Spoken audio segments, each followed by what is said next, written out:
Here's a question for you. What do SAS soldiers do when it's time to stop jumping out of aeroplanes and jump into civilian life? Well, Sunrise correspondent Nick Etchell's travelled to Singapore with two of them to find out. Nick, whatever they've got planned, I bet it's not boring. It's entrepreneurial. You'd be right about that. The SAS life, of course, full of adrenaline, so it must be an issue for a lot of them when they leave. How do you recapture that? How do you keep some of that in your life? Well, the two guys you're about to meet have certainly found a way to do that, and we're all invited. Take a look. It's been a while since these guys walked a jungle path without a care for concealment or noise discipline. I guess we've been at the sharp end since 1998. Well, I have, and pretty much every theatre you could imagine since then we've been involved in one way or another. Wayne Jones and Danny Hogan always knew it'd end one day, so years ago they hatched a plan. I was fortunate enough to do a 2-year exchange with the United States Special Operations Command, where I saw these facilities firsthand.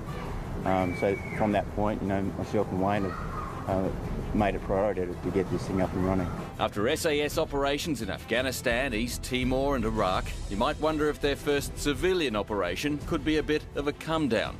That literally couldn't be more wrong.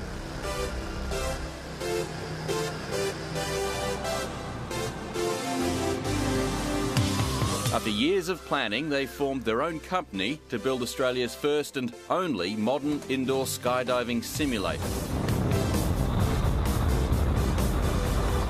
An 11-metre-high vertical wind tunnel generating winds in excess of 250 kilometres an hour. The wind rushing past the face in a wind tunnel is exactly the same as when you're falling out of a plane or jumping out of a plane. It's 14,000 feet. This one in Singapore is the model for the one they're planning for Australia. At the moment, Aussie skydivers pay thousands to fly here and use it.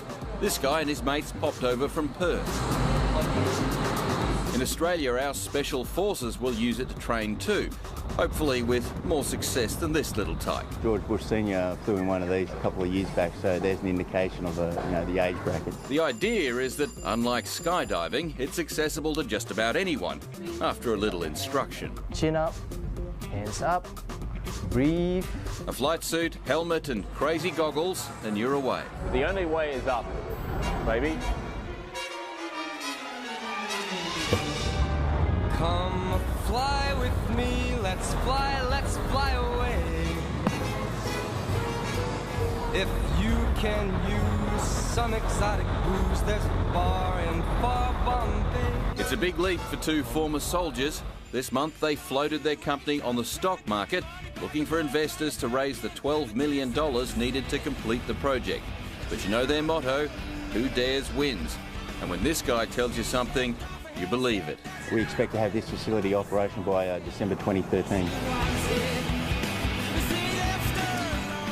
It is very addictive, I've got to tell you. And this facility, they're going to put it in at the Penrith Panthers Leagues Club right across from the main entrance there. Sorry. I've got to tell you very quickly a little anecdote. I was walking with the camera gear with one of those guys outside that skydiving centre in Singapore, and a truck door swung in the wind and banged on the side of the truck, and he has just turned around like a panther about to jump on a goat. You can take the guy out of the SAS, but not the SAS out of the guy. Yeah. Look, is there a weight restriction on flying? I'm just thinking the wind would have to be like Hurricane Sandy to get me up there. No, it depends on your height, because obviously that affects your surface area. But if you're over 6 foot tall, you can be. If you're under 6 foot tall, rather, the limit is 120 kilos. If you're over 6 foot tall, you can be heavier than that. So I think you'll be fine. Okay, all right. Thank you, Nick.